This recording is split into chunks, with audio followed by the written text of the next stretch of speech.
Can I get me large for that minute? Okay.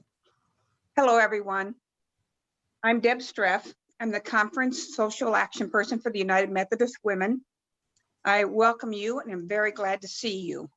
Racism is currently one of our 4 priorities for the United Methodist Women, and it is deemed so important that it will continue to be one of our 2 priorities for the next 4 years as well.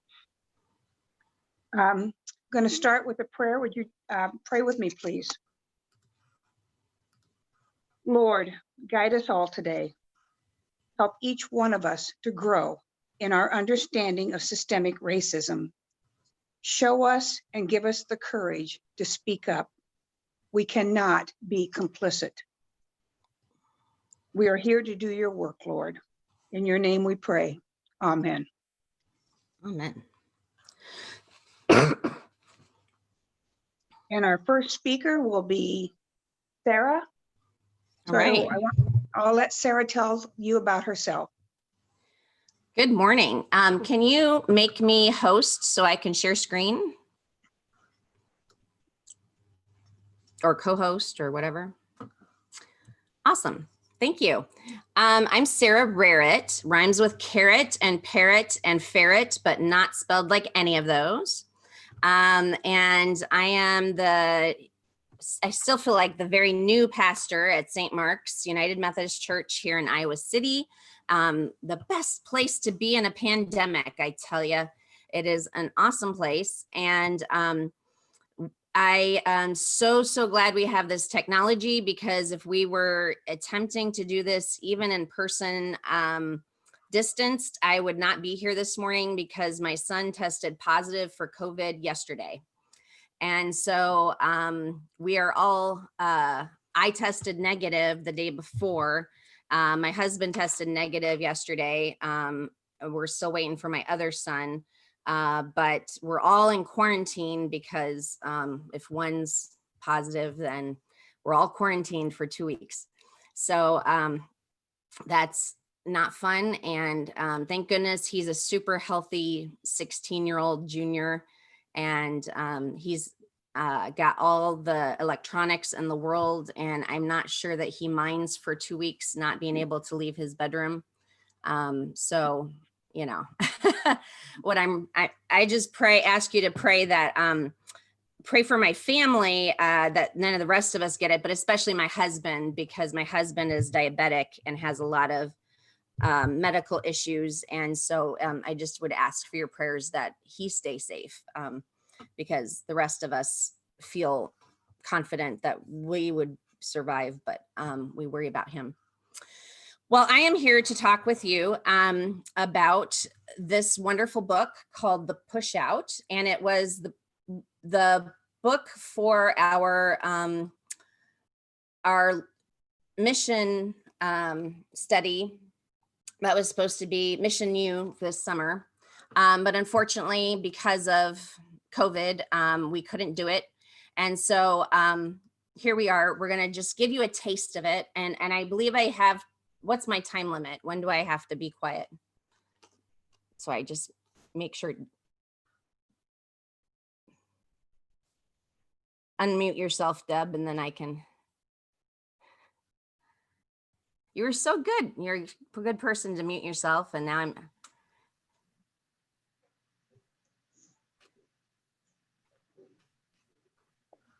Yeah. There you go. What time do I have to be quiet?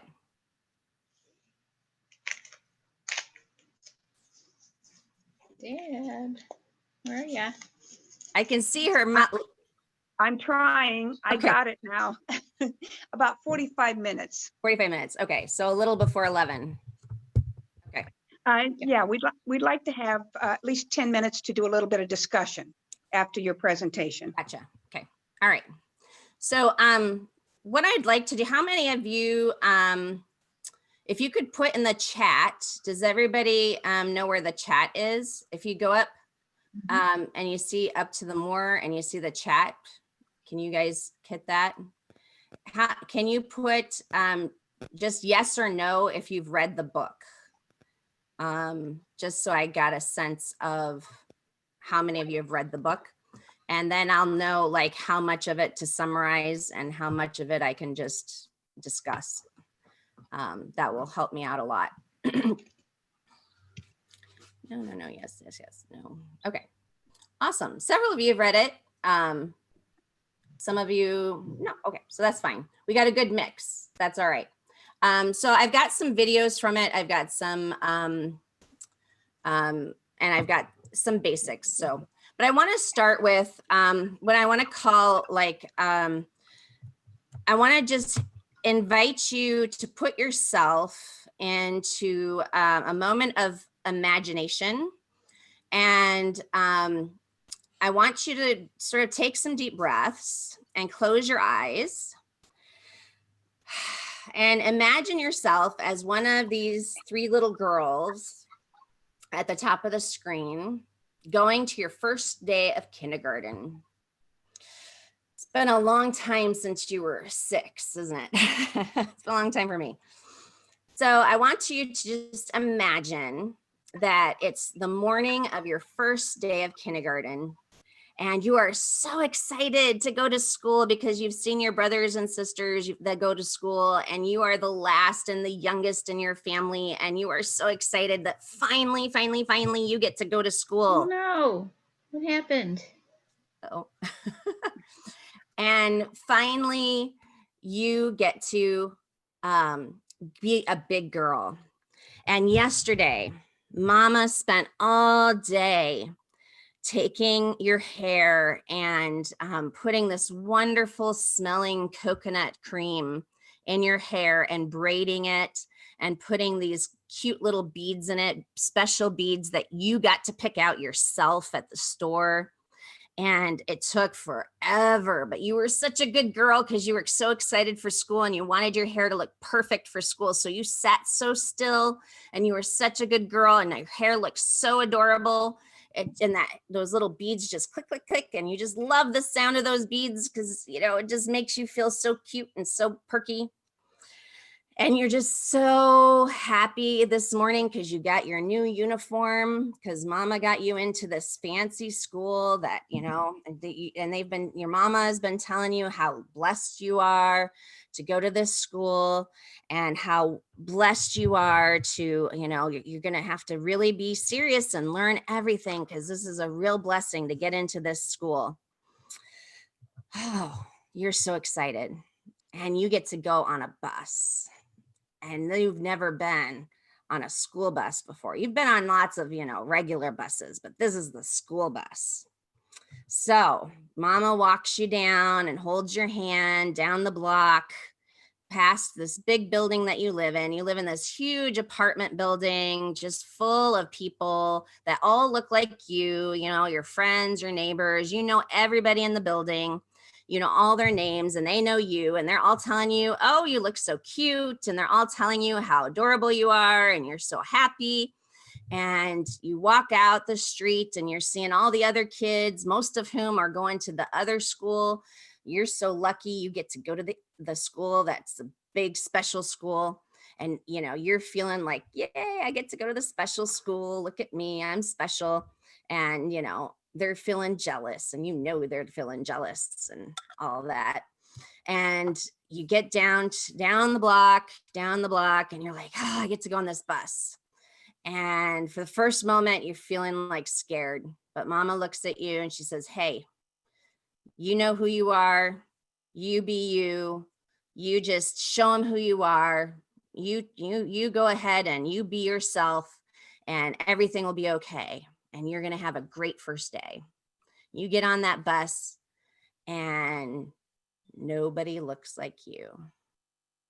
It's a sea of faces and you are alone. And you sit by yourself in a seat. And all of a sudden you realize this is going to be strange. And you get to the school and everybody's looking at you. And there's only a few people that look like kind of like you. And you kind of look at each other and kind of, you know, talk to each other and like, oh, I'm so glad that someone looks like me here. and you find your room and you find your class, and in your class, nobody looks like you. You're the only one. Everybody else is different, and the teacher is different. And the teacher shows you your desk, and you get your own desk, and it's so cool, and you've got your name there, but the teacher doesn't know how to say your name. And she kind of like stumbles over it, and everybody kind of laughs because you have a weird name, they say. Nobody else has ever told you had a weird name. Nobody else has ever had a hard time with your name. School goes on, and things, you get your stuff out, and you got your pencils and all this stuff, and you look around, and everybody's got new things. And you have like your brothers and your sisters' old things. You notice that everybody else has like really fancy stuff, and you just kind of have the plain stuff, right? The teacher comes around and makes sure that everybody's got their desk in order and everybody's got their bags emptied. And the teacher kind of comes and sniffs you and has kind of a weird look on her face. And that makes you feel strange. The kids kind of look at each other, and they kind of come around and find excuses to walk by you and sniff you too. And they all start to want to sniff you. And it's weird. Then there's circle time. Yay, we all get to have a special little mat and around the circle. And you are so excited to sit in the circle. You got your own mat. It's your favorite color, pink. You love pink. And you're sitting there in the circle and you're listening, and the teacher's asking questions, and you shoot your hand right up and want to answer all the questions, but she's not calling on you. She's always calling on somebody else. And so you get frustrated. And so you like start to skirt your little circle mat forward. And the teacher says, get back in the circle, get back in the circle. But every time she asks a question and you put your hand up, she doesn't call on you. So you just blurting out the answers, and you get in trouble, and you get sent to the hallway. Imagine how you'd feel about your first day of school. That's the experience that a lot of girls have of being in a school where they are not the majority. And some oftentimes, even when they are the majority, but the teachers are different race. And I'm going to show you this is the trailer for the movie. They have made a documentary based on the book. And I tried to find where it's available, and I couldn't find it. I'll try to again, but this is the trailer for it. It kind of summarizes up the book. This video went viral, but incidents like this can be found throughout America. The criminalization of Black girls in schools disrupts one of the most important factors in their lives: education.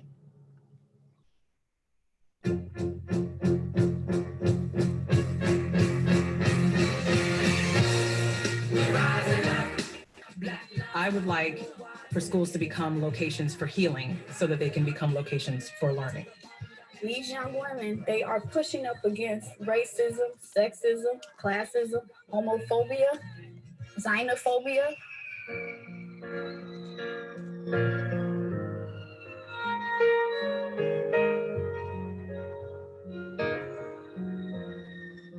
I've asked girls if they felt that teachers were afraid of them. And some girls will say yes, their teachers are afraid of them. And then they laugh, because why would an adult be afraid of a child? And the word of the week is condone. Condone.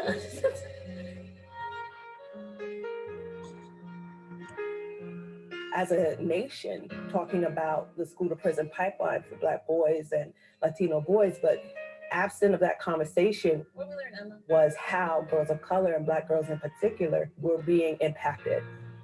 What that then did was send the message that what's happening to girls isn't necessarily a crisis. What's crazy is that there are 300 girls in this school. Good majority of girls here are Black, and they go through a lot. And I know they go through a lot because they're Black. They live in America. My teacher got super duper mad and dragged me by the chair, yelled at the other kids to move, and dragged me all the way outside. Oftentimes, I'm going to say what they don't see is they just refuse to see Black girls as being somebody able to be harmed. My harm can actually be like, come at me and I'm coming for you. I was known for fighting. I had a big mouth. Like, I would just put up a front like I was so angry. But I, like, deep down inside, I was really depressed and I was really sad.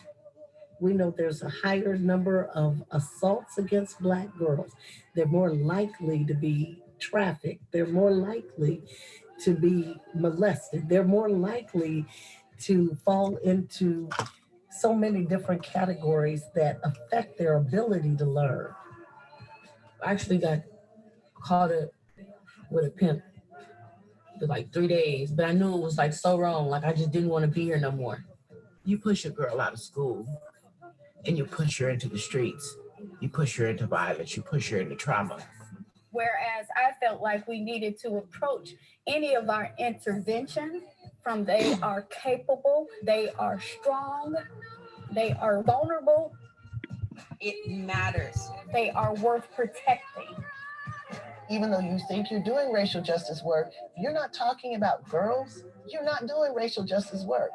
The question is whether we believe that certain children need surveillance and policing and punitive responses, and other kids get to explore who they are.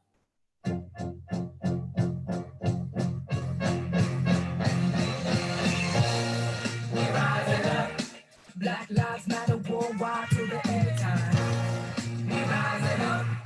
Can't nobody stop us. The love we got's colossal. We rising up. All right. So that's a quick, there we go. Look at the documentary and the book. I want to talk about a little bit of the background of why, because I think this is the part that most of us as white people did not learn. We were not taught this in school. We were not taught cultural understanding of the legacy of slavery and how it has still come forward into the future. We were taught that slavery ended in 1865 and it's part of history and that's all we need to know about it. And so I think one of the very first things that as white people that we need to understand is how the cultural legacy of slavery still is affecting us and affecting African Americans and affecting us white people today.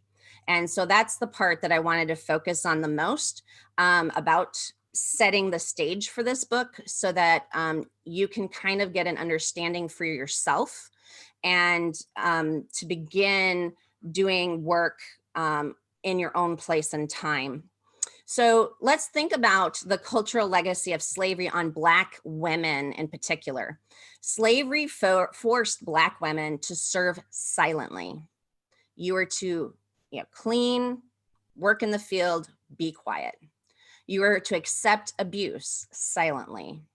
You were, to take the beating, take the whipping, take the slaps, take the mocking, and be silent, right? If you said anything back, you'd get it worse. So silence was how you survived in slavery. Women were told, Black women were told you're ugly, you're like a chimpanzee, you're like, think about how, even how Michelle Obama was, portrayed as ape-like.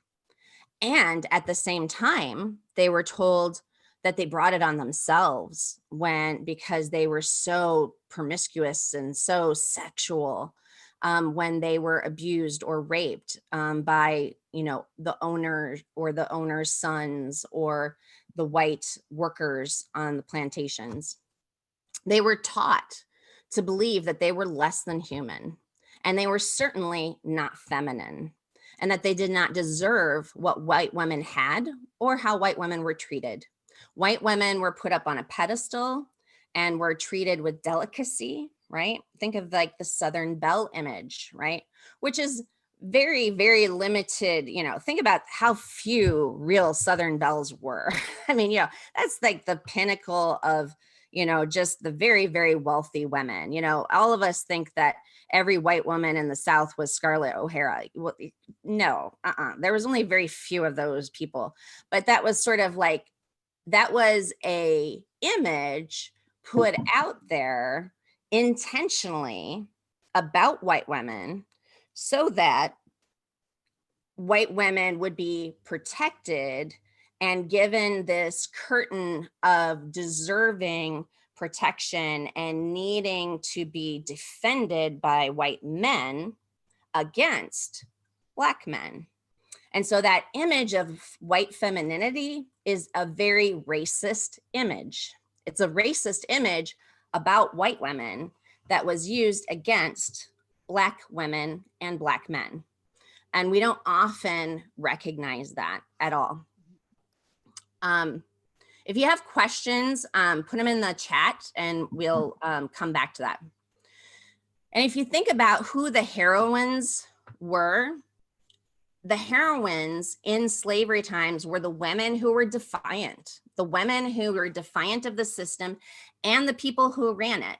Harriet Tubman, I'm not gonna be on this plantation no more, and I am not gonna listen to this guy. I am gonna get people out of here. Sojourner Truth, standing up in a room full of white women at the discussion about women's right to vote and saying, "Ain't I a woman?" They spoke up and they demanded to be heard. And they were defiant. And that defiance of the system and that defiance of how the system worked against them made them a hero to African Americans. And white people used that defiance and called it anger and said, "Oh, angry Black women. Oh, terrible, terrible. Why can't you control yourselves?" And by making it into angry, and making it into a discussion about tone and policing the tone, that's a way that white people then don't have to discuss what they're actually talking about. Okay, so if I go to a protest, let's say I go to a Black Lives Matter protest, and I hear a Black woman give a speech, and she's very passionate, and she's very, talking very passionately about things that have happened to her. As a white woman, I have a choice. I can talk about what she said and the things that she said and take that seriously. Or I can say, wow, she really said that in an angry way. I wish she would talk in a more, I wish she'd just like bring it down. And I wish she would just, talk more conversationally, because it just kind of ruined her message, right? That's tone policing. And that's how white people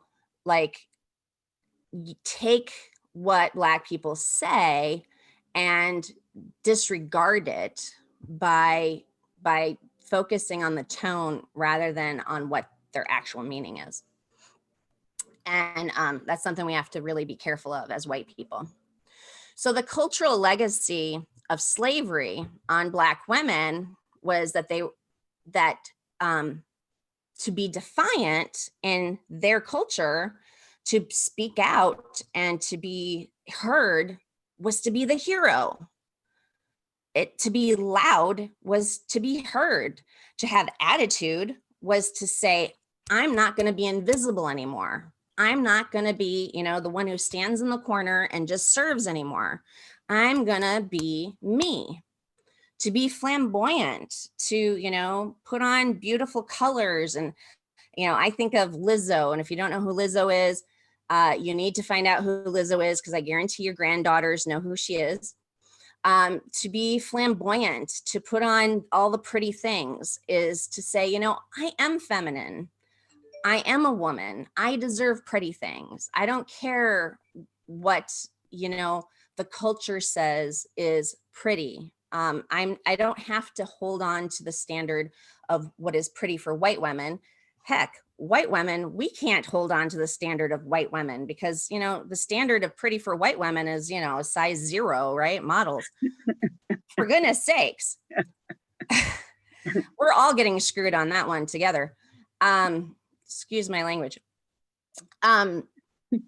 So I want you to hear that these are things, these are behaviors, and these are adaptations that have helped Black women survive, have helped Black women have a better self-esteem, have helped Black women take back their humanity, their femininity, their ability to be heard, and their ability to be seen in their context and in their homes and in their communities.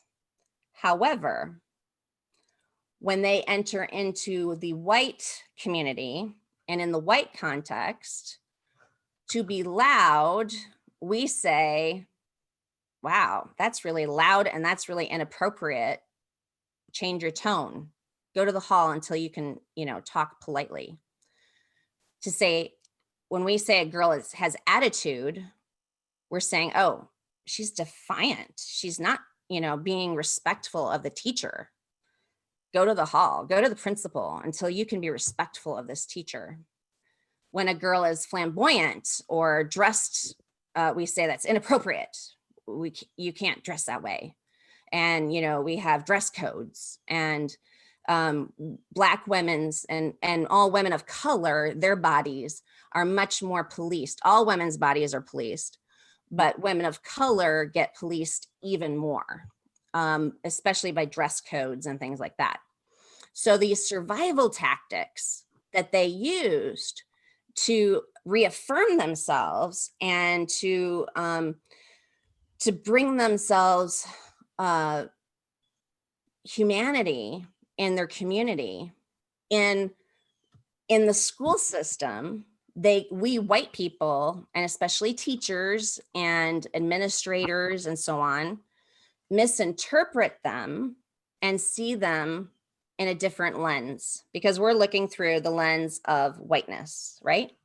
Not the lens of African-Americanness, slavery, and the historics of why they have that, you know, why, you know, we women, white women, how many of us have been taught to be quiet, you know, to not laugh too loud, to not take up too much space, you know, to you know, contain our bodies because we don't want to, you know.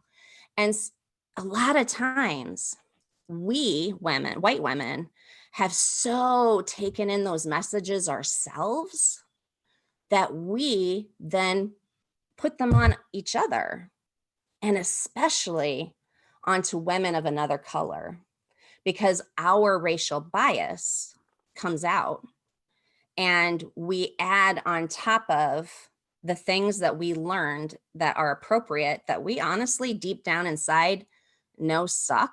We know that this is like BS and that none of us should have to put up with this. But we add our racism to it, our internalized racism that we don't even like often know is there. Like we don't want to know it's there. So we push it down really hard. And we meet a Black girl who's being a little loud, having a little attitude, dressed to the nines. And we're like, she shouldn't be like that. She should be quiet. She should do this. She should do that. She should do, right? And that's why Black girls struggle with white women teachers and struggle in white schools. And children of every race need to be children. They need to learn how to manage their behavior, their words, their feelings. This is part of the education process. And the problem is adults criminalize the learning process. The child's growth is stunted and the child is traumatized. So what happens in the school is instead of teachers saying, hey, this is a child who's come into the classroom from a different cultural standpoint with a different cultural background than I have. And this child needs to learn that, hey, reality is we are trying to make a more equal world, but the reality is it's not equal yet. And if this child wants to be successful in this classroom, they're going to have to talk a little quieter. They're going to have to manage their behavior a little differently. And this is the way that I need to have you interact with me. And that's part of the educational process. But instead of having that discussion and having that understanding as a teacher, what often happens is that the teacher just sends them to the hallway, sends them to the principal. All of a sudden they're suspended.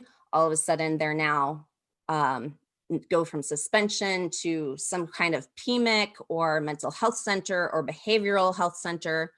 And the child has been traumatized. School is no longer a safe place. School is no longer a place they ever want to be again, because they've been traumatized by school. And as they mentioned in the little film that we saw, for African-American boys, we talk about the school to prison pipeline. 1 in 3 Black men will be in prison in their lifetime. And we've spent a lot of time focusing on that.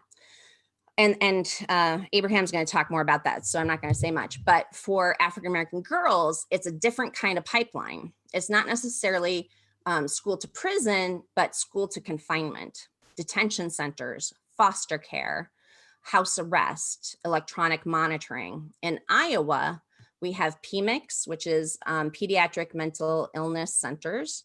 We have juvenile detention centers. We have behavioral health centers.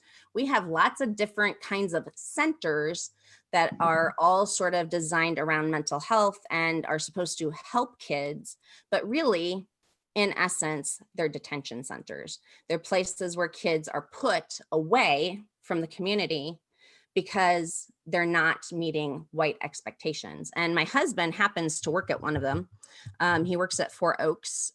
He has been, Four Oaks has several homes, as they call them, here in Iowa City, several in Cedar Rapids, and one in Independence. And he's worked at all of them because he's a night worker and he floats at all of them. And I asked him the other day as I was getting ready, I said, so what % of the kids in these centers are Black girls? And he thought about it a while and he said, all of them? And he said, yeah. And I said, well, take out there's one house that's specifically for children who have molested or sexually abused others. Take out that house because that's almost 100% boys. He said, if you just look at all the other houses, 30% of the kids are Black girls.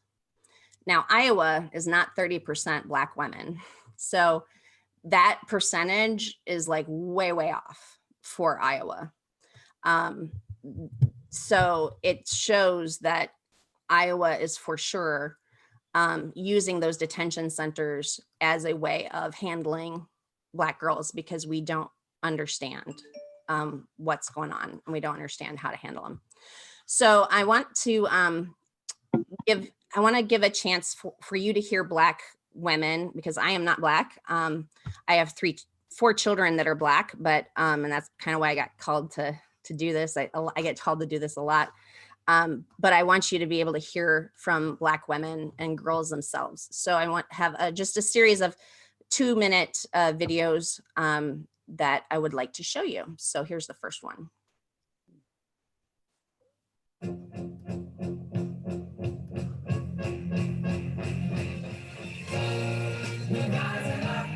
Black lives matter worldwide till the end of time. We rising up. Can't nobody stop us. The love we got colossal. We rising up. White supremacy, your throne's about to topple.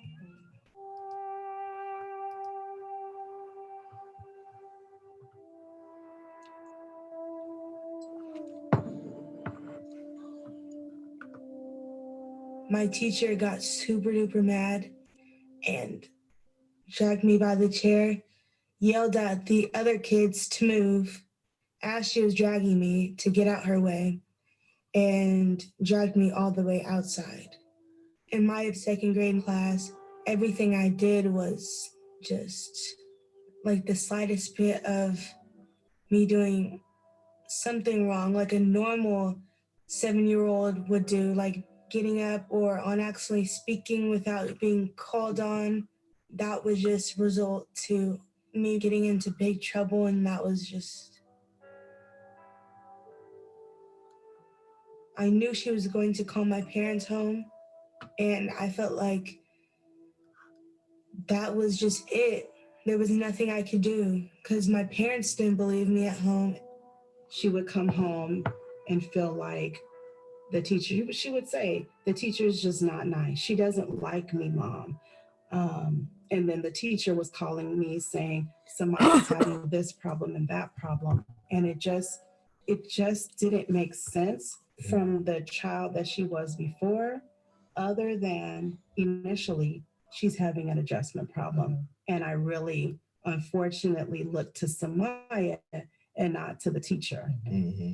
I trusted the teacher. We had a blind trust, you know, like most parents do, because you can't imagine that a teacher would punish a child. No, let's call it what it is, bully a child.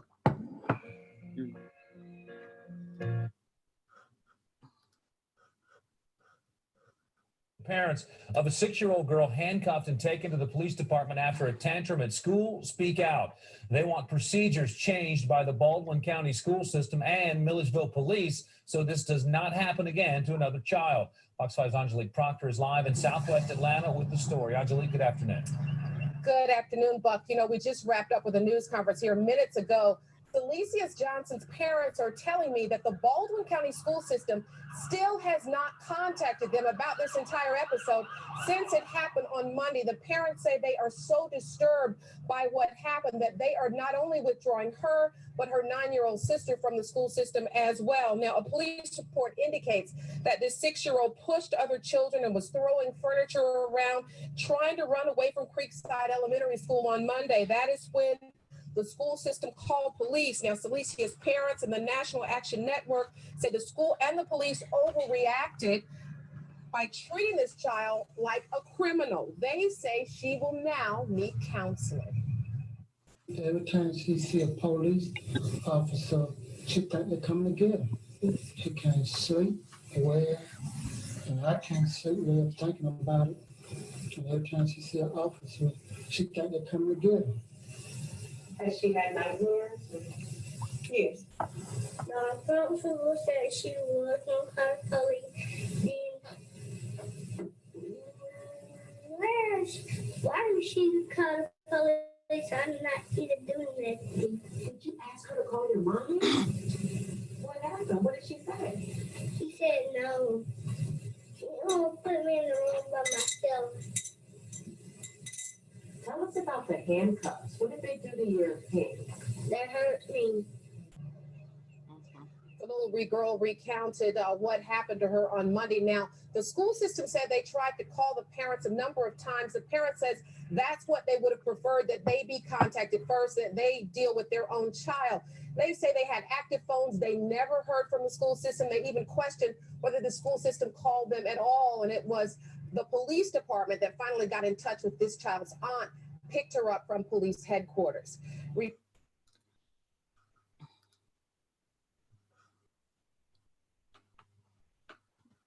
Oh, no. Shoot. I'll just tell you this girl's story quickly. She's in middle school. She was, the school police officer asked her, she dropped a piece of cake on the floor, and the school police officer like asked her to go pick it up. She did. Now go wipe it up. She did. Now there's still some crumbs. She went back 3 times to pick it up. She was worried about being late to school, to her next class. So she went to class. He followed her, arrested her for being defiant and for making a mess. So she was literally arrested for not picking up the cake enough. This one is disturbing. So if you have had any trauma or violence, you might want to not watch this one. I'll just warn you and give you that option if you don't want to. Yeah, we had a request that if these could be full screen, like if you could make them bigger. Yeah.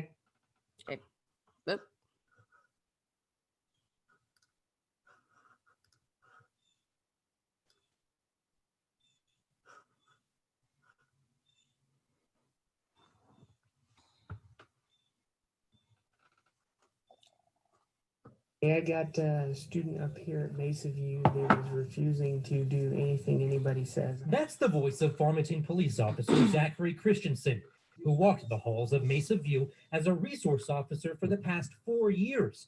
Here, he's talking about a 6th grade student who's in trouble. This morning, she went straight to the cafeteria. She took more milk than she was supposed to. She threw a milk on the ground. At this point, the girl is waiting for her mom to pick her up. We are concealing her face and identity because she's a minor. The vice principal and principal had been following her around. According to Officer Christensen's field report, the child assaulted 2 school employees. But take a look at the lapel camera footage.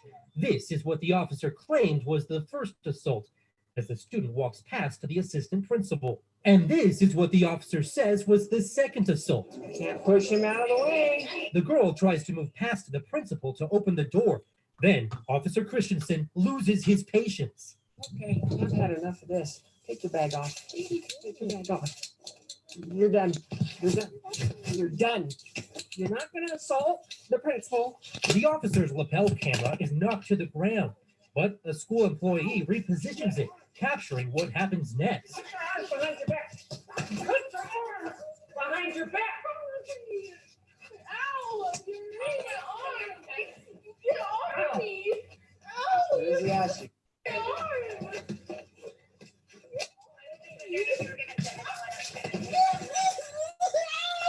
Yes, I actually had a tough. Turn over! Turn over! Yes. Do not resist! Do not resist! Stop resisting!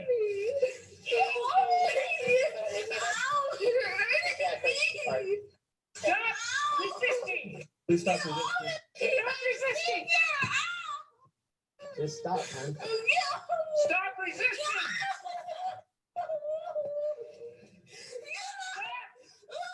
Put your arms behind Let's let her stand up. The school administrator continues telling the officer to allow the girl to get up. For others at this moment. You need to allow her to stand. Sir. In the report, the officer writes, quote, "She was very strong, stronger than I was." Again, a school employee tells the officer this has gone too far. Sir, we're not going to use excessive force to get this done. We're not. She's an 11. That this is a thing that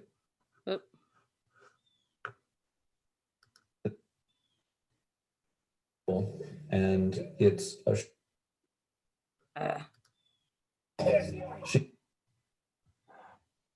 it's a shock to the system to see that this is a thing that can occur at a school. A certified peace officer. Attorney.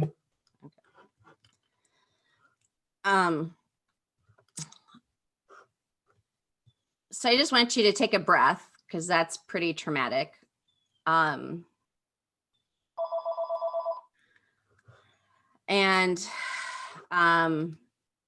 because we're running out of time, I want us to ask, how is it that an adult can look at a child and do that to them.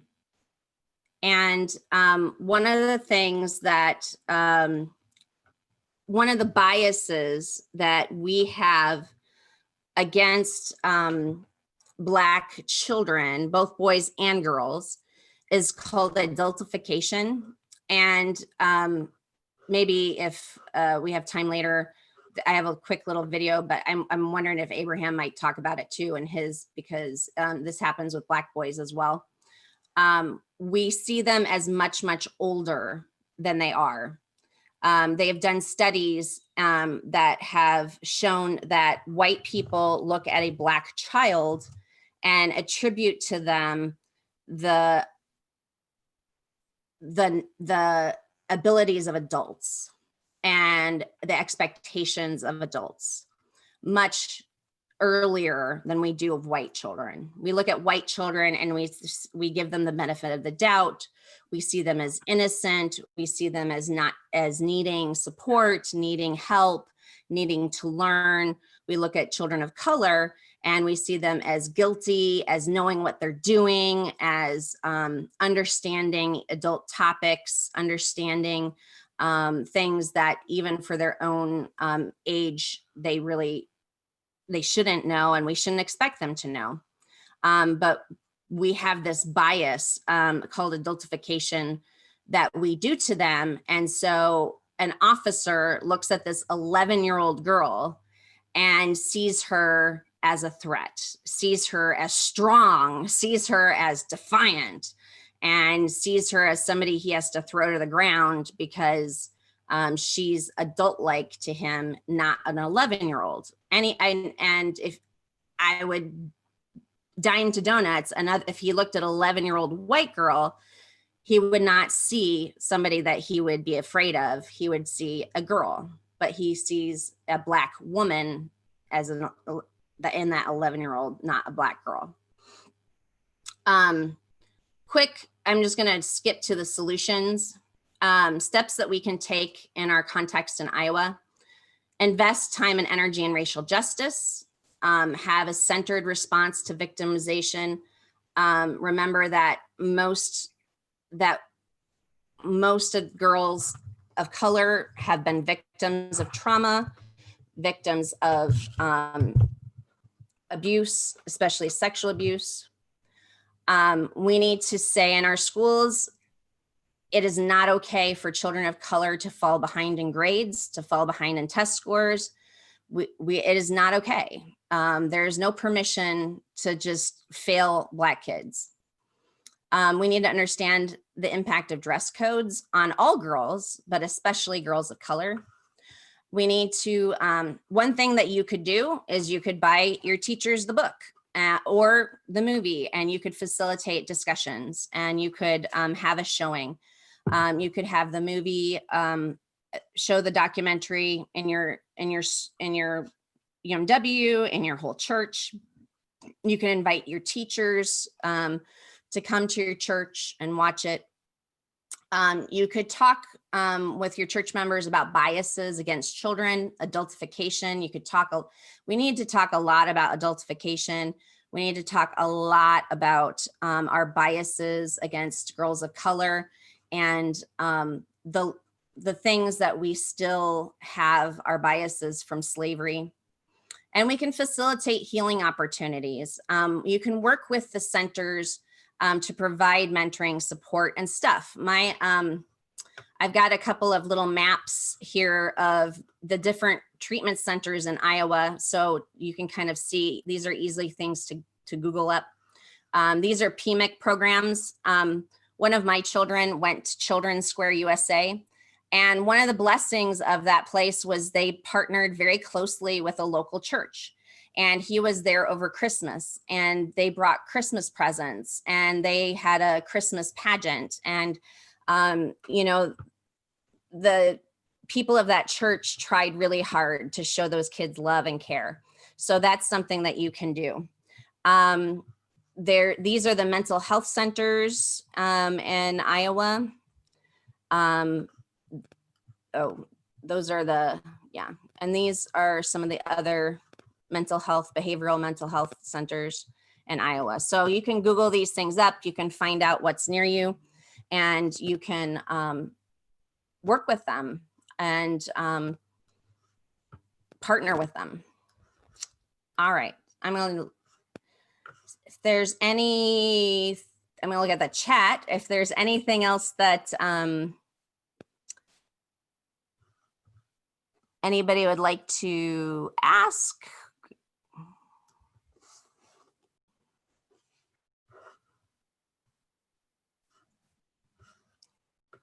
Sarah, I think one thing we need to realize is not expecting Black girls or Black women to tell their stories until we're willing to make an effort to understand what's going on.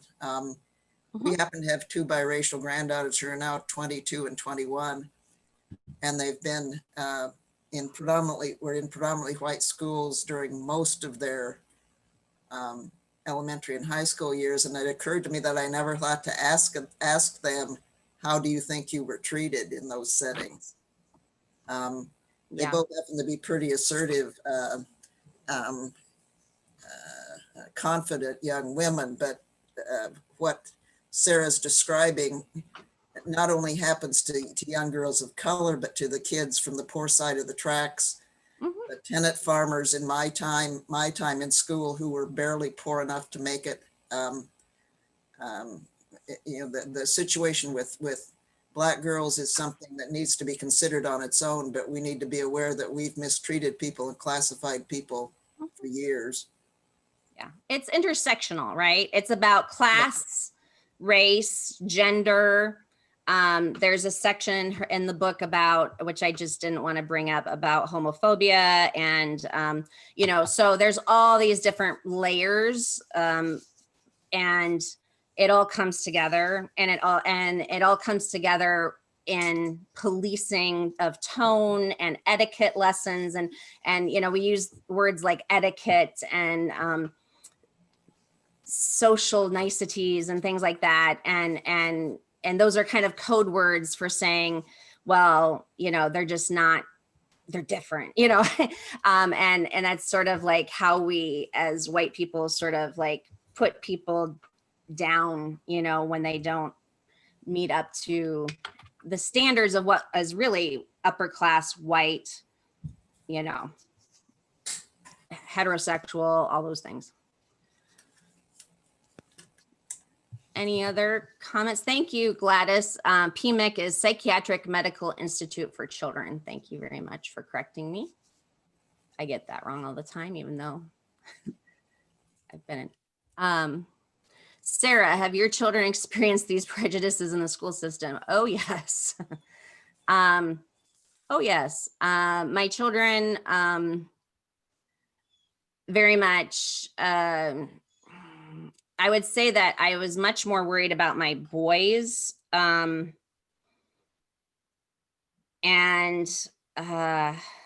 Gosh, they really struggled a lot,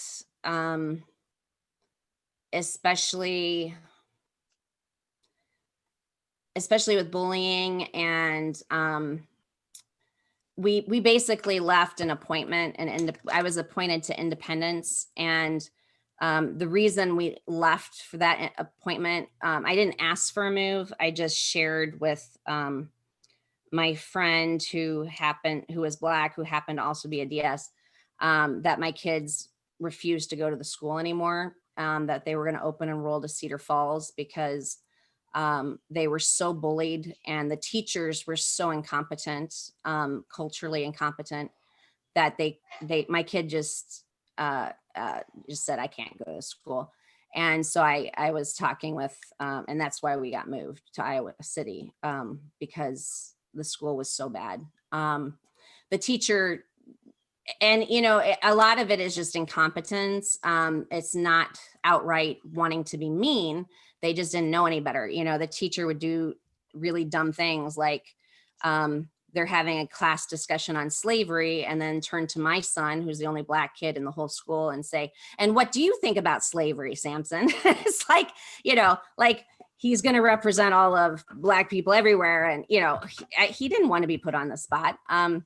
You know, there were lots and lots and lots of the N-word used in the hallways, and they never punished any kids for it. There was lots of like, one of my kids got his hair braided and everybody was touching his head all the time. And he just started, you know, batting kids' hands away. And one of the kids reported him to the principal that Samson hit him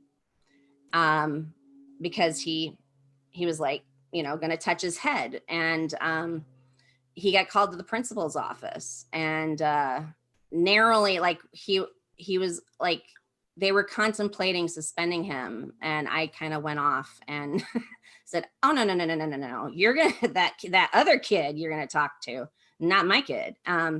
You know, one of the advantages my kids have is they have a white mom.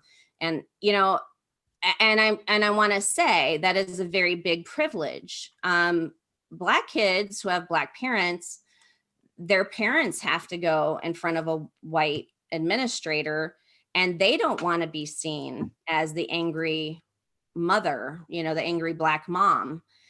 I, however, I can go in irate as I freaking want to and be as mad as I want to because I'm a white woman. And, you know, I can be the Karen for my kid. And that's a privilege I heartily use. But I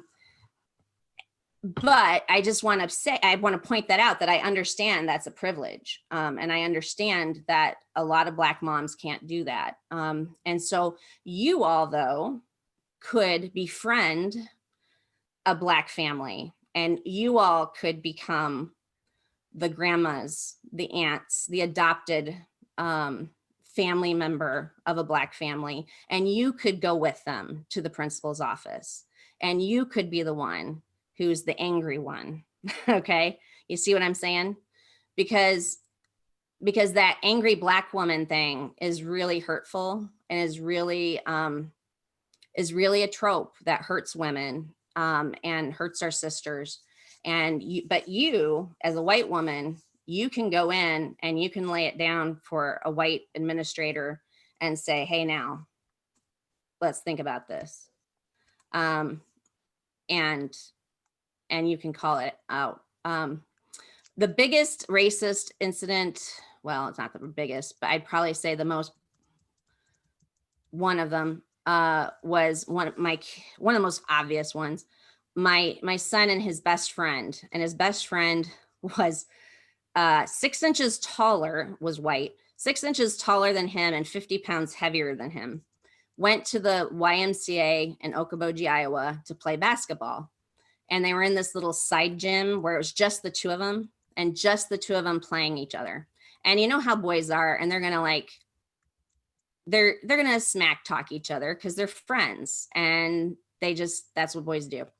And an older white lady walked in for 2 minutes, listened, walked out, went to the front desk and told the front desk, that Black boy is being aggressive. You need to go break that up. The white male desk person didn't go in and listen. He just went in and kicked my son out and suspended him from the YMCA for 3 months. On her word, without any, the white kid was fine. He didn't even have to ask. He didn't even have to leave, even though they came together and I drove them. So, you know, really, and so they called me. And I went in and the next day and talked to the director, and I said, how do you define aggressive? Did he kick, hit, use a swear word? Was there anything that you can say specifically was, no. Okay, then they were playing basketball, right? And basketball between friends. That word aggressive is just a code word for I don't like a Black man winning at basketball, really is what it is. I got the whole YMCA, the entire staff of the YMCA had to take cultural competency training because of me. and they all hated it. And I heard people complaining about it when I went into the YMCA, and I was like, good. So you can be the people who are advocates, and you can be the ones who call out when things are wrong and ask for training, for competency. Anyway.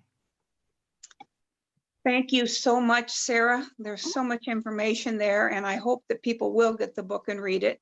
It will be the study for next summer for UMW, and we're going to have you Mission U, whether it's Zoom or whether it's in person. So I hope that people will get the book. Let's take about a 2 or 3 minute break. I'm not giving you long. And then when we come back, Reverend Ibram Fungus will be presenting some more information about racism.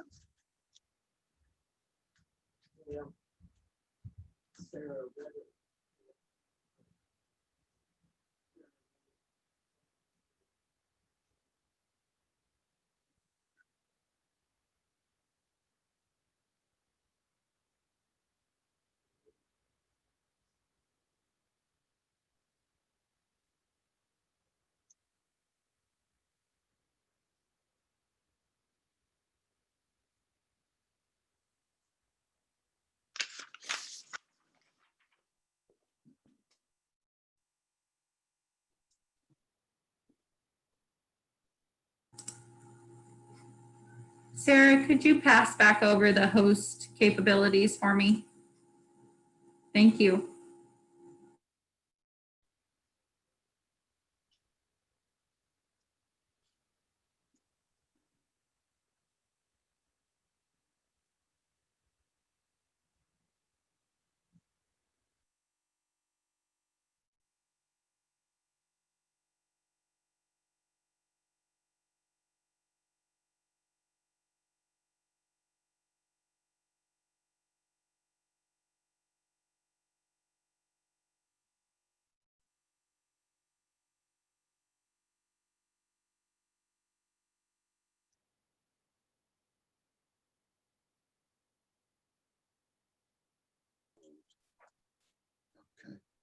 Hello. That you, Abraham? Yeah, I just made it back. That's me. Okay, we're taking a 2 minute break and we should be ready to go in about 2. Sure, absolutely. Absolutely. And it would be fine if you want to take until noon and not do a breakout session, and we just put questions in the chat box and for you to answer at the end, if that would be okay with you. Yeah, absolutely. I'm going to even try to incorporate a video. I think I can do that. Okay. Yeah, I have a little video that will show you at the end. It'd probably tie in with this idea of championing anti-racist ideas and policies. I tried, but either way, we'll work within the parameters that we got. Great, thank you. Yes, love your shirt, by the way. Black lives do matter. Yes, they do. I have all kinds of shirts that say something like this. Is that right? Yeah. Yes, I do. If I had known that you were going to wear that, I probably would have worn mine. I had like a shirt from Memphis. And, yeah, I had a Memphis shirt that had a cute little message on it. So, yeah.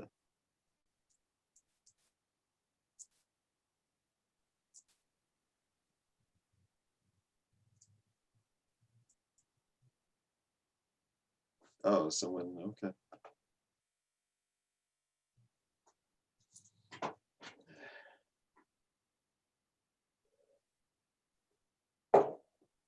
We still have a few more people out, Abraham.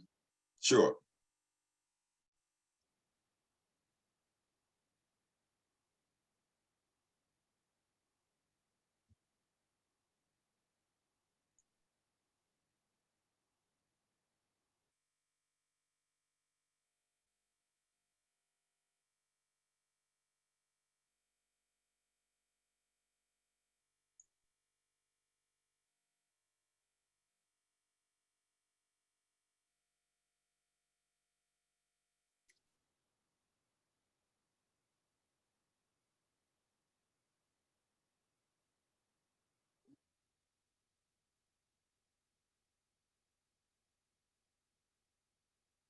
Deb, they may just have their videos off. Okay. All right. Abraham, are you ready to introduce yourself and Yeah, start sharing your sure. wisdom?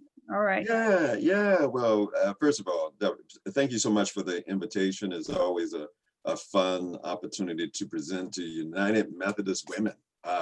We know that you all run everything, so we acknowledge the opportunity to come and talk to you all. And of course, I'm Abraham Funchess. I have the opportunity at this particular time in history to serve as Executive Director of Waterloo Commission on Human Rights, but I'm also especially excited to be the pastor and building administrator at Jubilee UMC Freedom Center in Waterloo. And so the two, vocational functionalities work well for me. I'm excited about it. And because of social political events, the opportunities keep coming to try to reach people, And that's always kind of exciting. That's kind of fun. But anyway, I'm just so glad that I have this chance, and what I would like for you to do with me is to close your eyes, if you will. Those of you who can hear me at this particular time, please close your eyes and breathe in deeply, Now I want to read something to you. It's a piece of poetry, and I'm going to try to channel my best Morgan Freeman voice. It'll probably be mixed up with something else, and I'm sure you'll tell me about it, but let's give it a shot. This is a poem by Countee Cullen, a Harlem Renaissance writer. And I think it's significant as it leads into the next, my presentation. And it's entitled, Yet Do I Marvel. I doubt not God is good, well-meaning, kind, and did he stoop to quibble, could tell why the little buried mole continues blind, why flesh that mirrors him must someday die. Make plain the reason tortured Tantalus is baited by the fickle fruit. Declare if merely brute caprice dooms Sisyphus to struggle up a never-ending stair. Inscrutable his ways are, and immune to catechism by mind too strewn, with petty cares to slightly understand what awful brain compels his awful hand. Yet do I marvel at this curious thing, to make a poet black and bid him sing. Countee Cullen. All right, please open your eyes. That was Countee Cullen, poet, Harlem Renaissance. And I always was moved by that piece of poetry because, well, he said it in the poem. It's amazing. He believes that God can explain a whole lot if he asked him. But he still marveled at the fact that he's going to make someone black and ask him to sing because James Baldwin said to be relatively conscious and alive in this country is to be in a rage almost all of the time. And so that serves for me as a segue into my part of the discussion, which I will facilitate using, quite frankly, the work of Kendi, Ibram X. Kendi. We just had a wonderful book read discussion here locally on How to Be an Anti-Racist by Ibram X. Kendi. And I want to talk about racial inequity using 6 guiding posts that have been in many ways influenced by Rebecca Ruiz. But I want to share these with you today with the hope that this may facilitate not only an understanding of the book itself, but maybe an even greater understanding about race, racism, equity, inequity within our particular community context, and perhaps what can we do about it to change it. One of the things that Kendi, first of all, talks about, of course, is that throughout his experience, he began to appreciate that, education and working hard in and of themselves do not change the racist mind. And of course, all throughout his book, he highlighted these things, that he was sadly mistaken, that W.E.B. Du Bois even recognized early on that this notion of the talented 10th, an elitist idea, being able to radically transform the rest of community and endear itself to racist, movers and shakers in America, that is insufficient. It doesn't work. And ultimately, W.E.B. Du Bois went with the Gathering 100, that everybody has to play a leadership role. But the reality that Kendi came in with as he began to appreciate that education and this notion of just working hard in and of itself does not take into account systemic and structural racism. And you just can't simply do it the way everybody tries to tell you how to do it in capitalist America. It doesn't work that way. There's some fundamental misunderstanding. So there are 6 things I want to share with you today. And then after I share these, I hope I have an opportunity to share a 5 or 6 minute video with you to kind of cap off my presentation, if I can do it correctly. I thought Sarah did a wonderful job, by the way, and I appreciate listening to that. Those videos were absolutely nerve-wracking. Wow, I couldn't see him, Sarah. But anyway, 6 points. Let me go through the 6 points that I want to share with you today, and then we go back to number 1. The first one is, 1, we want to understand the definitions of racism and race. That's number 1. Number 2, we want to stop saying, hopefully, I'm not a racist. Number 3, let's identify some racial inequities, disparities.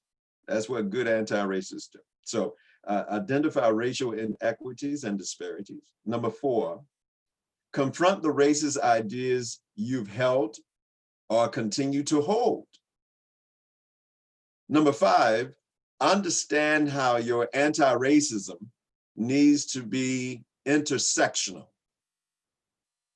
And number 6, we want to hopefully conclude by agreeing that we should champion anti-racist ideas and policies.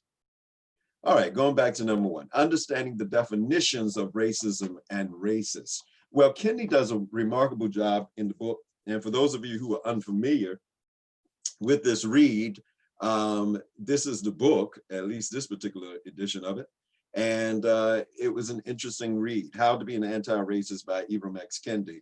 And he does offer definitions of racism and race, I think, that are very useful to us. But let me begin by sharing a definition that I think comes directly from Merriam-Webster. It defines racism as, quote, a belief that race is the primary determinant of human traits and capacities, and that racial difference produce an inherent superiority of a particular race. The idea of elevating one group, usually the white group, over every other group in community, for the most part, is what we typically view as racism. And of course, Kendi goes further than that. He says that racism is a marriage between racist ideas and racist policy that serves to perpetuate racial inequity in community. And I'm just going to repeat that because I like Kendi's definition. Kendi says that racism is a wonderful interplay or marriage between racist ideas and racist policy that serves to perpetuate racial inequity in community. And so, using that as definition of racism, he says, of course, that a racist is one who is supporting a racist policy through their actions or inaction, or expressing a racist idea. Notice he said through their action or inaction, because Kendi is Black or white. There is no neutral ground with Kendi. We should all be able to relate to that, because as religionists, we too are Black or white. We say that either you in or you out. There's no sense of lukewarmness here. And so Kendi is saying that, look, you're either in or you're out. You're either racist or you're anti-racist. You can't claim neutrality when it comes to this very important work of eliminating inequity in community. And so A racist is one who is supporting a racist policy through their actions or inaction. And an anti-racist is one who supports an anti-racist policy through their action and expresses an anti-racist idea. And so the notion here is that racism is death, anti-racism is life. Racism is death, anti-racism is life.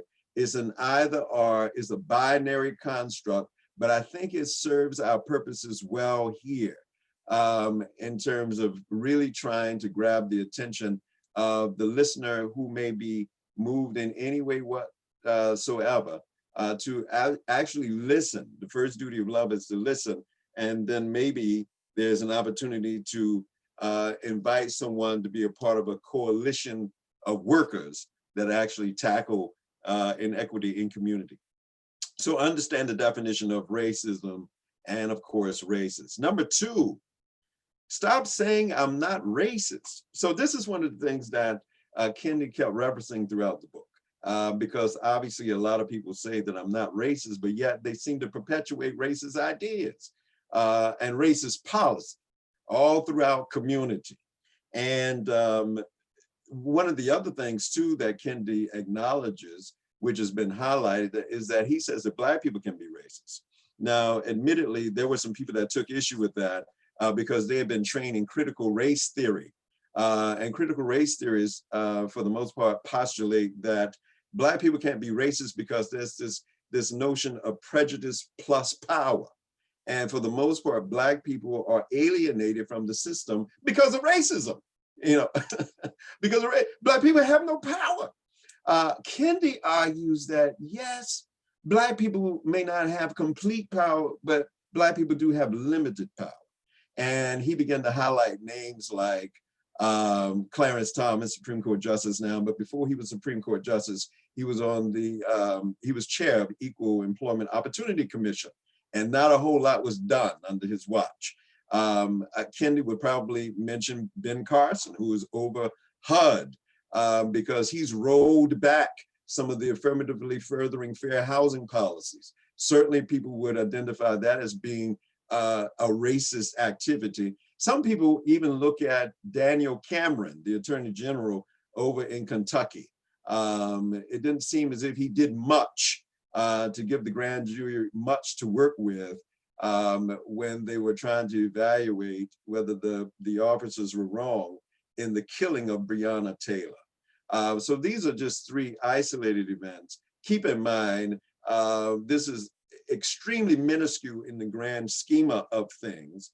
But for Kendi, he would say that Black people have limited power. But you know, more important than, you know, perhaps determining whether or not one is racist, I think Kendi would really like to get everybody engaged with this notion of how do I engage in anti-racism then?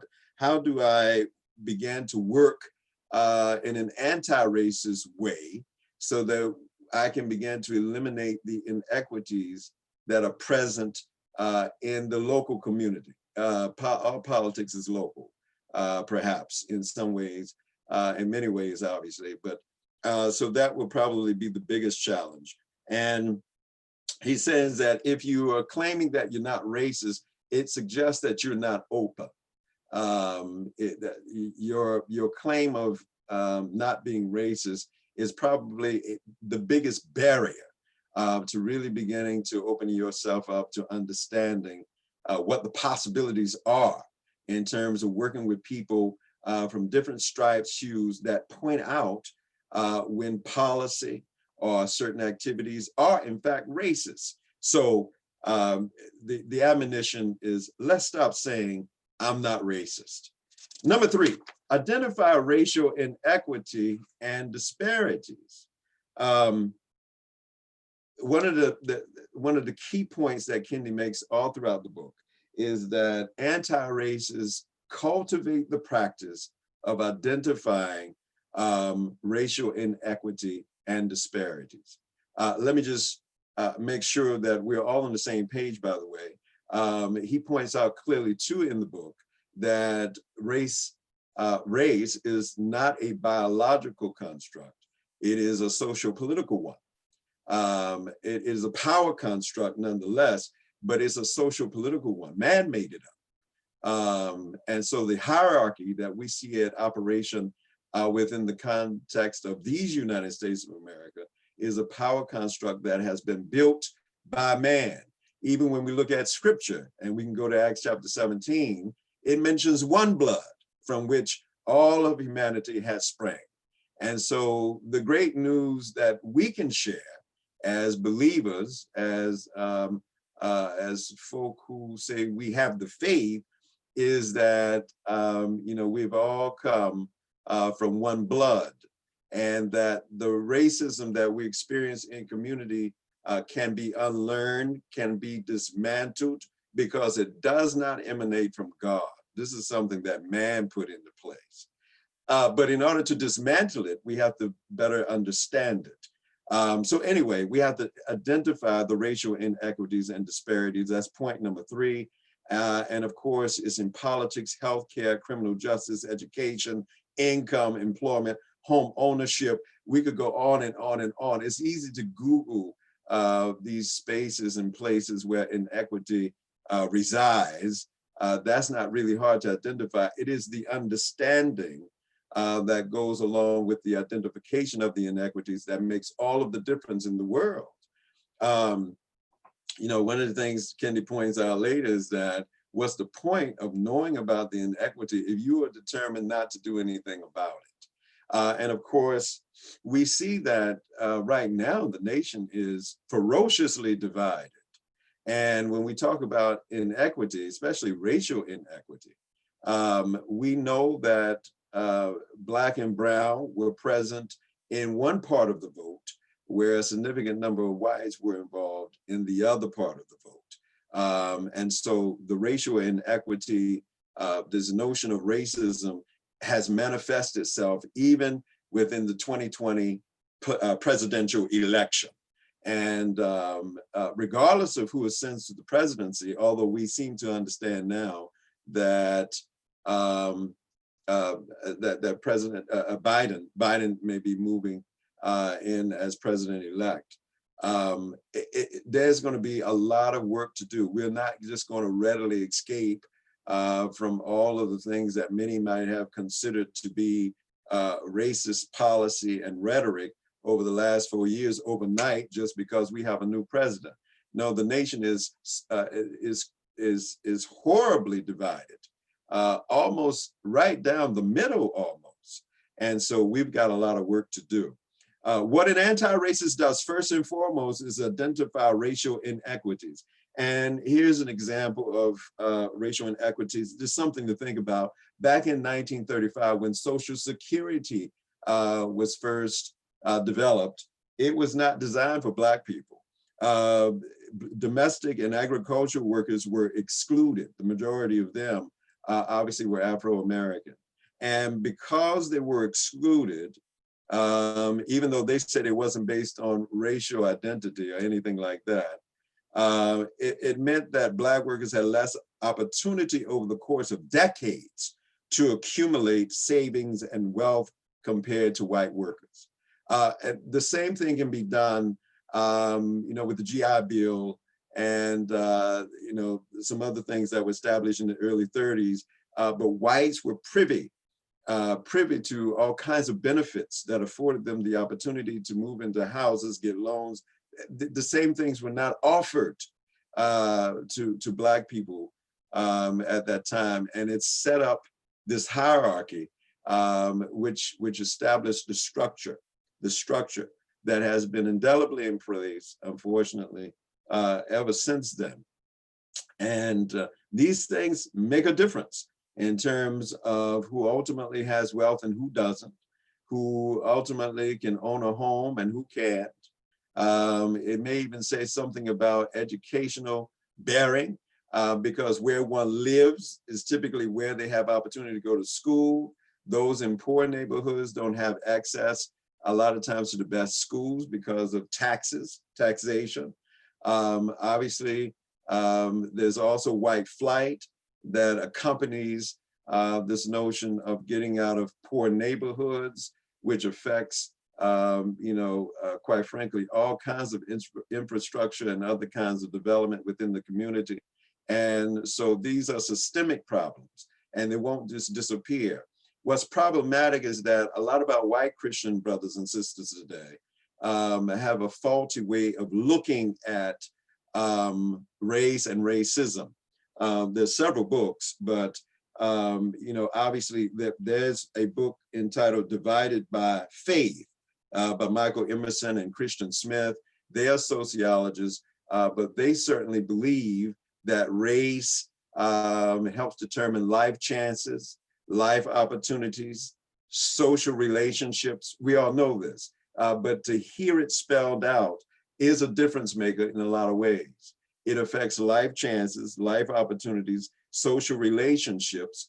It certainly allocates differentially economic, political, social, and even psychological reward, depending on who you are and where you're located in these United States of America.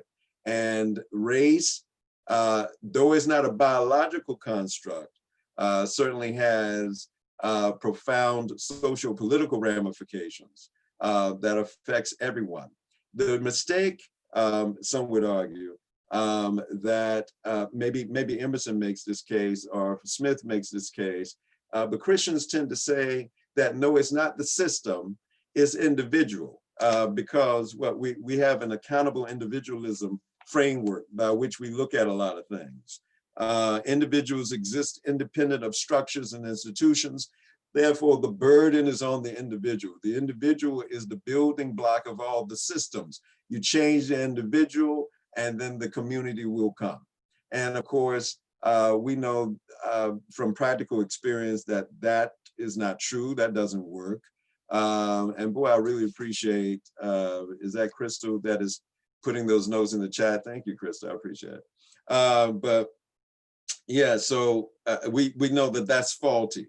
The sense of relationalism, which is another tool in what Smith and Emerson consider the cultural toolkit, the idea of being in interpersonal relationships that allow you to win versus being in relationships that pull you down. And these things do matter, of course, but to put complete trust and emphasis in these things as if that's going to change the world, we now know better. And then, as I said earlier, this sense of anti-structuralism, a lot of our white brothers and sisters in Protestant churches and in other institutions of power today, they believe that it really depends on individuals. Look, we understand from another piece of writing by Cruiser, I think he's out of Harvard University, but even when Christianity really began to get started right after the Great Depression of the 30s, there was a great emphasis on individualism, capitalism and individualism. And it began to spring forward as people were trying to nullify the importance of extending a safety net to everybody, and began to put emphasis on individual excellence and empire and so forth and so on. And so that's an interesting study in and of itself. But this notion of denying the importance of systemic or structural issue or racism is all about the individual, maybe well-meaning to some degree, but is faulty in terms of helping us learn how to build coalitions and eradicate inequity in community, especially around racial inequity, because of a faulty underpinning. So even for Christians, those who say they call on the name of Jesus Christ, you can help perpetuate the problem with that kind of faulty cultural toolkit because it misses a critical understanding of how this is systemic. And Kendi does talk about that in his writing. Also dealing with inequity, well, maybe that would be perhaps the next part.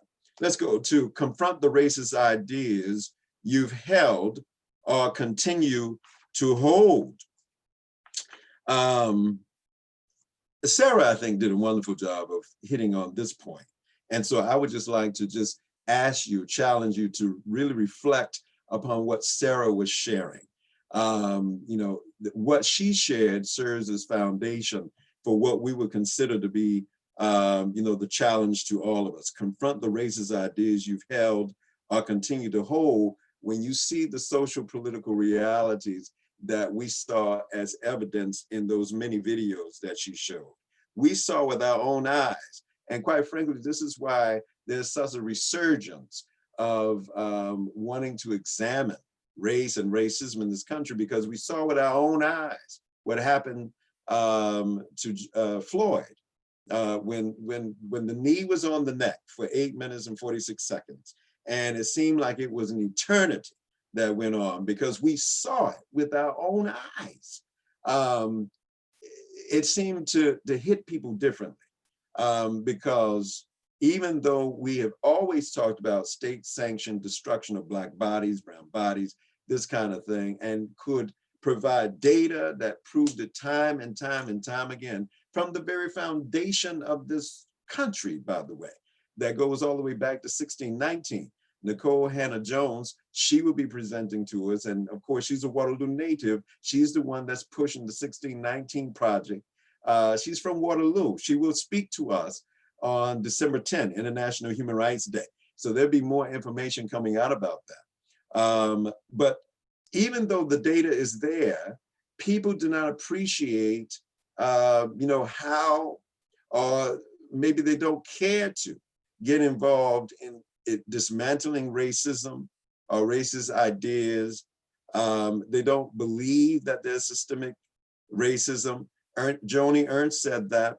I think it's part of the platform of the Republican Party right now, that there is no such thing as systemic racism because they put the emphasis on individualism and these kinds of things. And that is the very framework that makes it impossible to dismantle racism if we think that way. So obviously we want to be able to challenge that to some degree. And we want to confront the racist ideas that you've held, continue to hold. How do you do it? From conversations like these.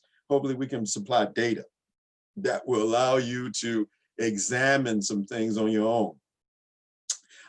Because if it was hard work, if it was education, if those were the things that would have allowed the Black people to rise to the very top, then that should have happened already, because we have a wonderful record of many people getting an education. But the reality is, and the data show it, that Black people can have a PhD and still may not get a job over someone who has far less education. Education in and of itself does not matter, and so forth and so on. So that's one thing. So anyway, we've got to cultivate the courage and the boldness as we continue to interact with others of similar thinking, those who are confronting racism every chance they get, so that we can, in fact, confront racist ideas when we see them, when we have them, when we hold them. Look, Kendi acknowledged that he too grew up and swam around in the cesspool of white supremacy or racist ideas. That's the beauty of Kendi. Kendi understands that nobody wants to be called a racist. So he doesn't seem to start the book this way. He doesn't want to, quite frankly, put our white brothers and sisters on the defense. He acknowledges that we all, to some degree, have been swimming around in the pool of white supremacy, and even Black people, other people of color, and that kind of thing, because of white supremacy, because of these systemic constructs. We all adopt these ideas that, quite frankly, hold us all back to some degree, hold us all back. He would argue now that perhaps white people, by proximity, by power arrangements, this kind of stuff, you do have a big responsibility, but everyone has been adversely impacted by the systemic racism that we see in America. He changed his eye color he was trying to, I guess he was trying to fit in. I guess he didn't like his dark eyes. So he tried to give his eyes some color. And I think he attributed that to this notion of a deeply ingrained understanding of what constituted beauty. And so he tried to change his eye color. And it's an interesting thing. I wish I went to school with him because I would have said something to him about it. And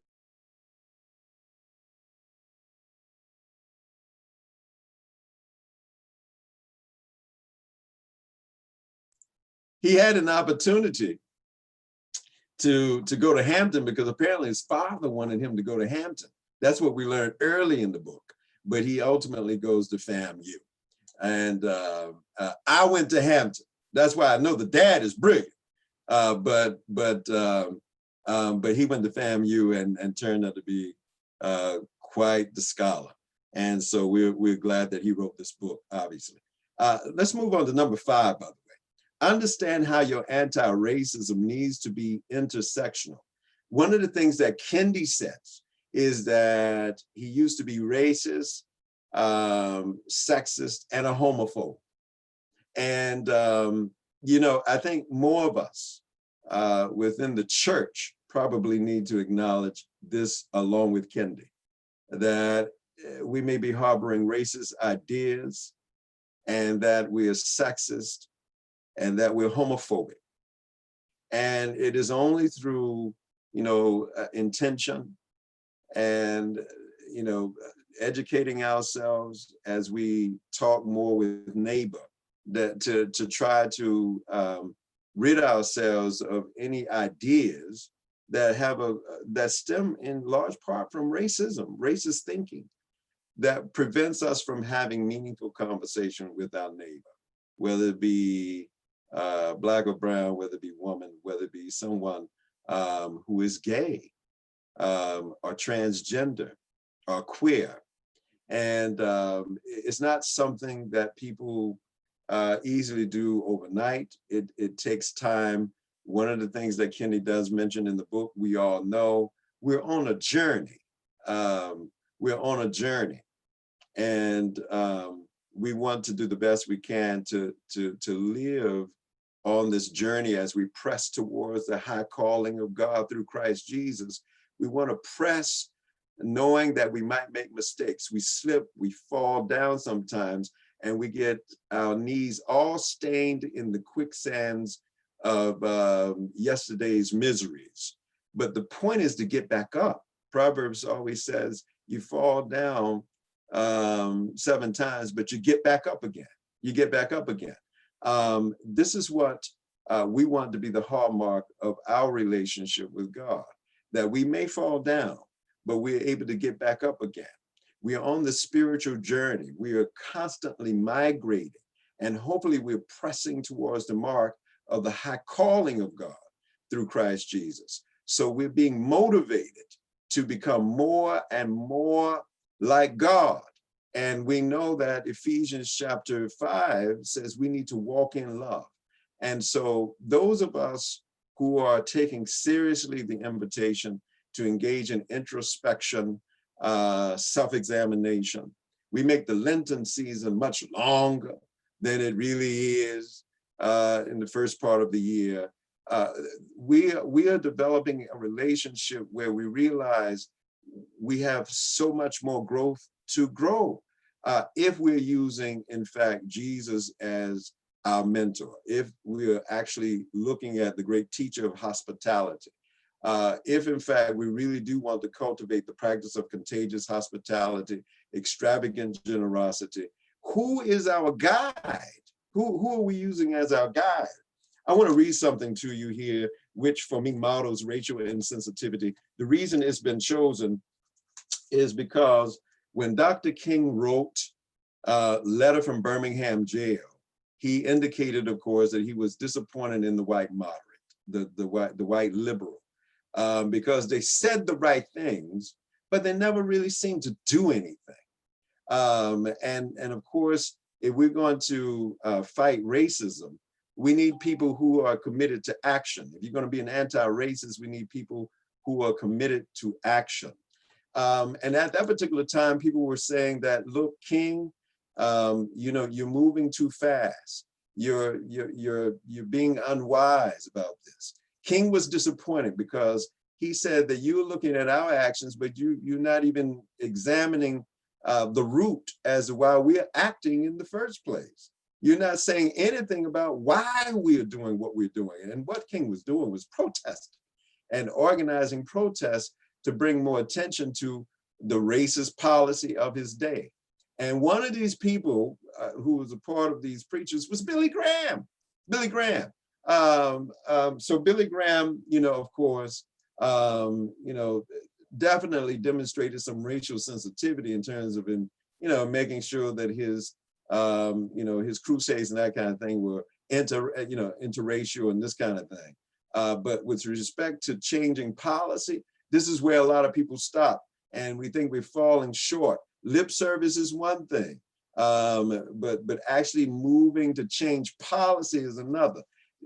Kendi says if you're going to be anti-racist, then that means that we are fighting against racist policy, and we engage in the fight through action that can be measured, that can be recorded, and that's what he puts emphasis on.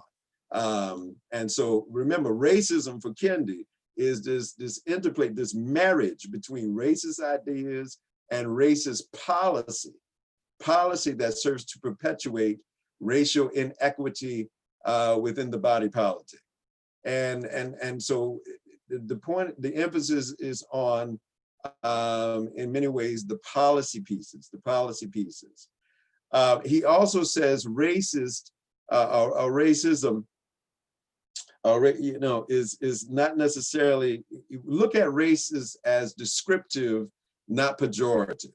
You know, when we say, because he's moving and operating with the conviction that there are a lot of people that, you know, are sincere when they say they're not racist, or they don't think they're racist. They just don't understand how their actions are upholding white supremacy or racist policy within the community, or whatever the case is. Hopefully for those, education can make a difference, and those kinds of things. But anyway, if people began to think of racist as descriptive, what you're saying and doing is racist, and not so much pejorative, that you are racist and you will never be able to change. There is a difference, and salvation is around the corner, depending on how you define it. Salvation is around the corner, depending on how you define it. Anyway, this is what Franklin Graham, Billy Graham's son, wrote in 2015 when, in response to the controversial police shootings of young Black men. In response to the controversial police shootings of young Black men, Franklin Graham, Billy Graham's son, wrote this: "Listen up, Blacks, whites, Latinos, and everybody else. Most police shootings can be avoided. It comes down to respect for authority and obedience. If a police officer tells you to stop, you stop. If a police officer tells you to put your hands in the air, you put your hands in the air. If a police officer tells you to lay down face first with your hands behind your back, you lay down face first with your hands behind your back." It's as simple as that. Even if you think the police officer is wrong, you obey. And then he goes on. And in this particular book, The Original Sin, America's Original Sin by Jim Wallace, he just said he wrote Franklin Graham and pointed out what he thought was complete racial insensitivity that deviated from even the basic sensitivity of his father. The point I took the time to read that is because I thought it was kind of interesting to kind of point that out. Understand how your anti-racism needs to be intersectional. Well, we just talked about it. We understand that all of this is very related. Sarah talked about it when she talked about, you know, poverty intersecting with gender, intersecting with educational attainment, intersecting with, you know, so many other different things. But in order to understand racism and how to dismantle it, we definitely want to make sure that we understand intersectionality. One of the challenges that Christians run into is, and obviously I'm betraying my own belief, but you're saying God is a great God. God is a great God. James Baldwin said, if you can't accept me, in so many words, as a gay man, then your God is too small. You need to serve a bigger God. And I think it is challenging for Christians to say that God can save anybody. And when you're talking to someone of the LGBT community, and you say God accepts the sinner, but he can't accept the sin. And we don't appreciate the psychological predisposition to be gay. We don't put enough emphasis on that in the church, the psychological predisposition to be gay. And the fact that sex is one thing, but gender is fluid. There's another way to look at that. And if God is as big as we claim he is, he said that everything is big in Texas, that kind of stuff. Well, then why can't God? Why can't God deal with this? If human beings can, why can't we?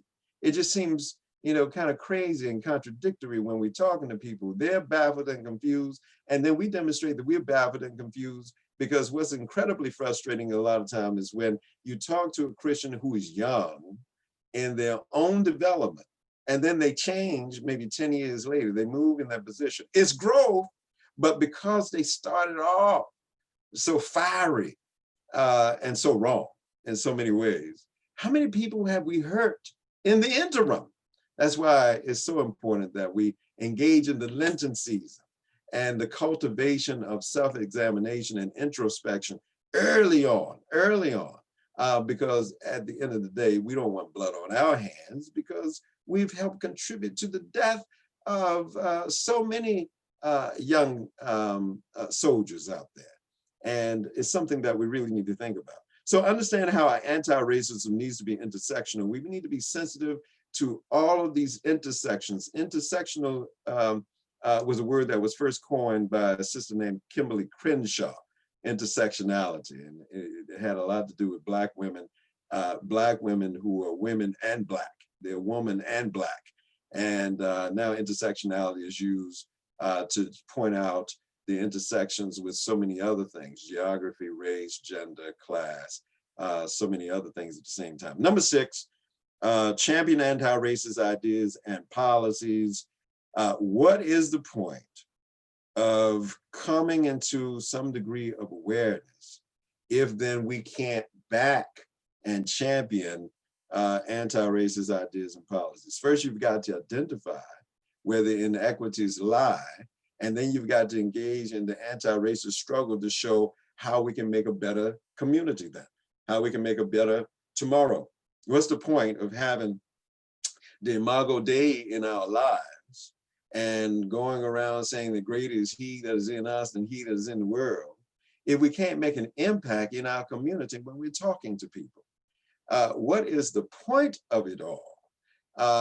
If we're saying that we have all this power in a clay vessel and that God can do anything, and yet we don't seem to be addressing the systems. Dr. King said that, it's one thing to help the beggar, but it's more important, he believed, that while we are also helping the beggar, that we also attack the system or the edifice that created the beggar in the first place. That's critically important. There's another analysis that you see the baby in the stream. The baby in the stream is coming towards you. Of course, the temptation is to pull the baby out. Nobody wants to see the baby die. And so you're pulling out the baby. But then as you keep looking, you realize that, my goodness, the stream, this river, has some more babies in it. And so while we're pulling out these babies, we realize that this is critically important. But then somebody begins to figure out, you know what, we need to figure out how these babies are getting in the river in the first place. We need to look further back up the way to see who's dumping these babies in the river. What's going on here?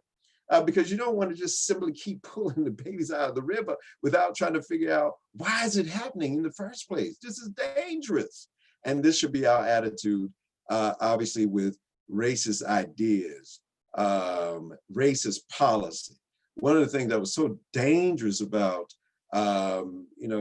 this president is that there was the rhetoric, but there was also the policy. It's one thing to say a thing, but it's another thing to say it and then have a policy that enforces the rhetoric, that enforces the prejudice. And there are examples galore with this particular president and his administration.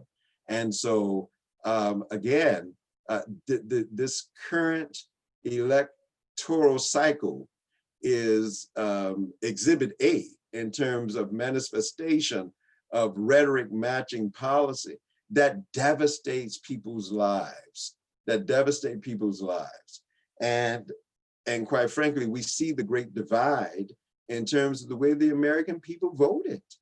You could extrapolate who voted for whom, and you see where all the Black and brown and indigenous people and women of color and LGBTQ and this kind of stuff, where all the white people were. Now, of course, there were a host of white people in both camps because you outnumber everybody.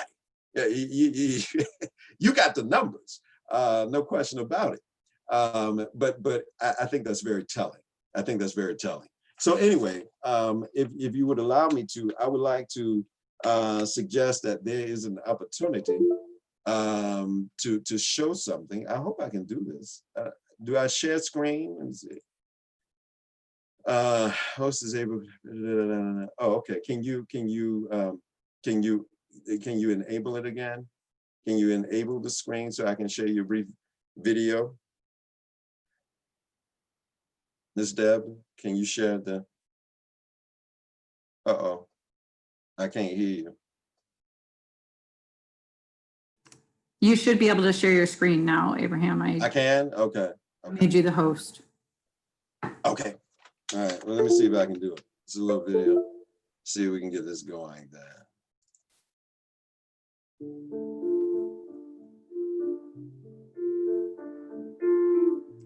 I can hear it, but we can't see it. You can't see it? Oh, okay. Nope, not yet. So you should be able to go down to the bottom and click share screen. Okay. I'm Abraham L. Funches Jr. I'm the Executive Director of Waterloo Commission on Human Rights. And we are once again getting ready to go down south on the Freedom Bus Tour. There we go. Yep. You could see it? Now the tour is like none other. On this particular tour, we hope to carry a group of about 20 plus people down to Memphis, Tennessee, so we can see the National Civil Rights Museum there, the Lorraine Motel, where the Dr. King was felled by an assassin's bullet. Can you just click on the video and make that full screen? Right there at the bottom. Things started in 1955. I was born in 57. I heard about it, but to actually see it and touch it, your eyes, you have to see it and go back and visit it.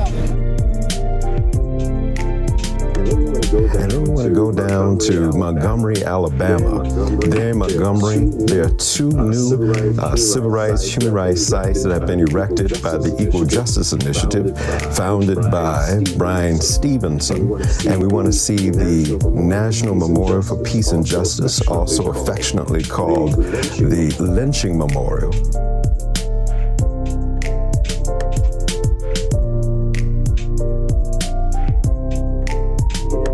It doesn't matter what color you are. I think this is something that everyone should be aware of, and it shouldn't be, hidden.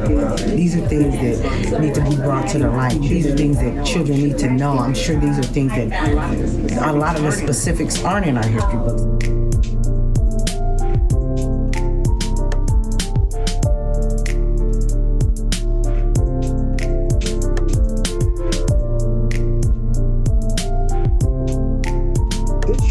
This year, while we're also in Montgomery, we want to go by the Southern Poverty Law Center.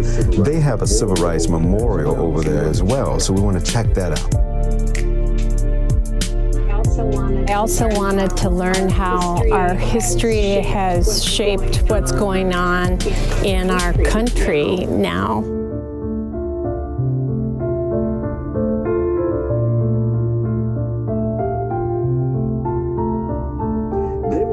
Then we want to go to Selma, where we want to sit down with someone at the Brown AME Chapel, the historic church that was instrumental in the voting rights movement of 1965. We'll get a verbal tour, and then after that tour, we will go to the iconic Edmund Pettus Bridge. I wanted to walk across that iconic bridge. I wanted to experience some of the things that the people experience, just be here in the city. What led to Bloody Sunday was the shooting of Jimmy Lee Jackson, who was a young black man in Marion, Alabama. He and his mother and grandfather had come out of a church in Marion. They were getting ready to march to the Marion courthouse for a night march. Jimmy Lee Jackson was shot by a state trooper. Then, on the way going back to Memphis, we would stop by Birmingham, Alabama. There in Birmingham, there's the 16th Street Baptist Church, where those 4 little girls were bombed and killed. We would see that church, and we would see the stained glass there. And then right across the street is another civil rights museum that we hope to take a tour through before coming back to Memphis. Because we do have good history and we have bad history. And this is one that, to me, is a bad part of our country. We need to let the young people and everybody know what really happened.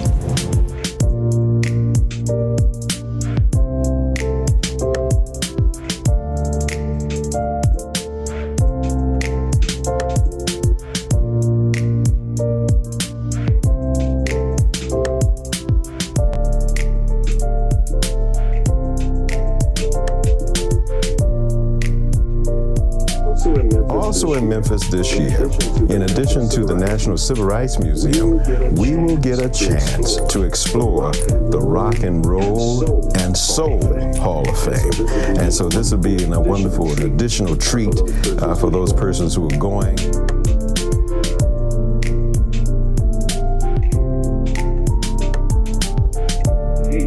Heydays in the 50s, really, I mean, really jumping place. This is a fantastic place. Count Basie, Duke Ellington, many of the people like that. I had a chance to see them on Hill Street.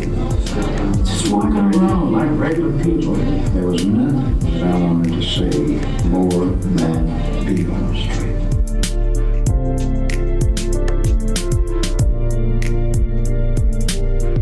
And there will be robust conversation about how this trip is going to impact our ability to talk more about the importance of history, American history, Afro-American history, here in the Waterloo Cedar Falls Metroplex. Oh, it's going to have a great impact on everybody. We're going to have a great time. You have to be with us next year.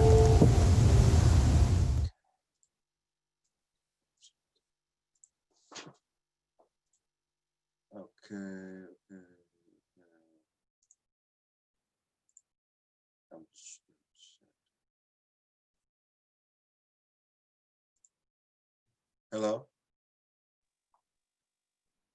Hello, Abraham? Yes. Okay. Are you, want to make any comments on that, or? Yeah. Do you want to just end on that? Can you see me? You just have to go to the top of the screen and hit stop sharing. Okay. Okay, let me see. Stop share. There we go. There you go. All right, thank you. Boy, I don't know what I'll do without Crystal. And you know, whenever you see those videos and stuff, you always realize like one eye is bigger than the other, you know? We're asymmetrical, and not everybody has a perfect, yeah, and I think I have one side of my face bigger than the other. But anyway, anyway, that basically concludes my presentation. Obviously, I invite you to join us when we have an opportunity to do the Freedom Bus Tour again. Because for one, it's fun, it's a wonderful way to build relationship.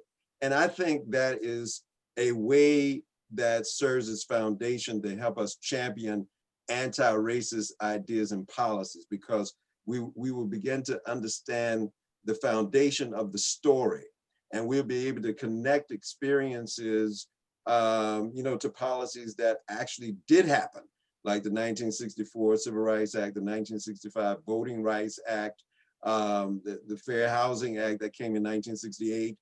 These policies, if you will, were born out of the great modern civil rights struggle led by Dr. King and a host of other men and women, as well as gay individuals like Bayard Rustin, James Baldwin, Audre Lorde, and so many other people. So thank you so much for the opportunity. I'm glad that I had an opportunity to be here today, Ms. Deb. So thank you. Crystal, thank you for your support. Much love to everybody. Did you have a question or anything like that? Is there something else that I can say before leaving, Ms. Deb? You could pray us out if you would. Okay, sure. All right. Thank you for your patience with me. Let us bow in prayer. Holy Spirit, we just want to thank you for the opportunity to gather here today. Bless these United Methodist women. Thank you for their service, for their long record of ministry. I thank you for the invite today. And God, we just pray that as we continue to talk about racial inequity, as we continue to highlight some of the issues and problems in community and in spaces that are all around us, that God, you will give us the strength, that you will give us the power to begin to speak out, to begin to act out in ways that will give you glory. Because we know that we are blessed with a unique ability, each and every one of us, in order to do something significant, because all of us have an assignment. And God, we just praying that you help clarify that assignment for us as we courageously put one foot in front of the other. We know that you will order our steps as long as we put our trust in you. We know that you will continue to hold our hand as long as we continue to allow you to hold our hand and guide us. So to you be glory and praise. We love you, God. Help us to walk in love. In the incredible and matchless name of Jesus the Christ, we pray. Let us all say amen. Amen. God bless you all. Much love to you. Thank you, Abraham. And just for everyone's information, this is on video. And if you want a copy of that, you can email me and I will send that out to you. Thank you. Goodbye. Thank you.